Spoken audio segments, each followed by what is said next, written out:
সম্মানিত দর্শক শ্রোতা, আসসালামু আলাইকুম। আমি ফুড ব্লগার আরাফাত। আমি আপনাদের সামনে নতুন আরেকটি ফুড ব্লগ নিয়ে আজকে হাজির হয়েছি। আজকে আমি আপনাদেরকে একটা লাইভ ভিডিও শেয়ার করতেছি।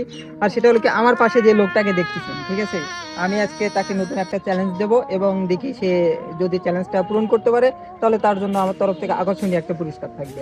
আসুন দেখি, তার সাথে একটু কথা বলি। ভাই, আপনার সাথে একটু কথা বলা যাবে? হ্যাঁ, বলো ভাই, বলেন। আমি একজন ফুড ব্লগার। আমি প্রতিনিয়ত মানুষকে নিত্য নতুন একটা চ্যালেঞ্জ দেই এবং তাদেরকে খাবার খাওয়াই। যদি তারা আমার কিছু শর্ত থাকে, শর্তের ভিতরে যদি পূরণ করতে পারতেছে, তাহলে তাদেরকে আমি আমার তরফ থেকে একটা আকর্ষণীয় গিফট দিই। আপনি কি এরকম কোনো কিছু করতে আগ্রহী? অবশ্যই। ঘটনা হলো কি ভাই, এই আমার হাতে যে রুটিটা দেখতেছেন, এই রুটিটা আপনাকে 30 সেকেন্ডের ভিতর খাবার খেয়ে শেষ করতে হবে। যদি 30 সেকেন্ডের ভিতর আপনি খাবারটা কমপ্লিট করতে পারেন, তাহলে আপনার জন্য আমার তরফ থেকে একটা আকর্ষণীয় পুরস্কার থাকবে। এবং সবচেয়ে মজার বিষয় এবং ইন্টারেস্টিং কথা হলো এই যে এই খাবারটা যদি আপনি 20 সেকেন্ডের ভিতর শেষ করতে পারেন, তাহলে আপনার জন্য ডাবল পুরস্কার থাকবে। এই ভাই, জান আমার। ঠিক আছে ভাই, আমি টাইম স্টার্ট করলাম, আপনি খাবার শুরু করেন।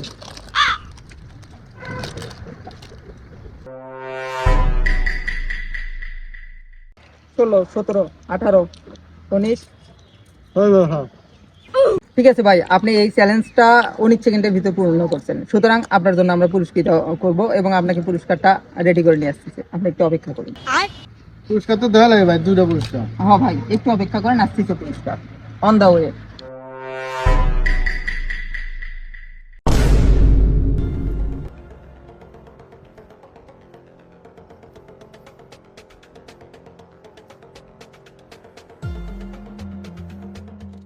সম্মানিত দর্শকবৃন্দ, আপনার যে ভিডিওটি দেখলেন, এটা একটি সতর্কমূলক ভিডিও।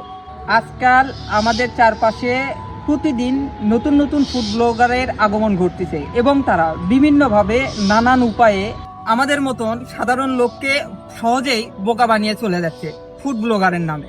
সুতরাং এমন ফুড ব্লগারদের কাছ থেকে সতর্ক থাকুন এবং দূরত্ব বজায় রেখে থাকুন। আর এই ভিডিওটি অবশ্যই আপনাদেরকে সতর্ক করার জন্য ভিডিওটি বানানো হয়।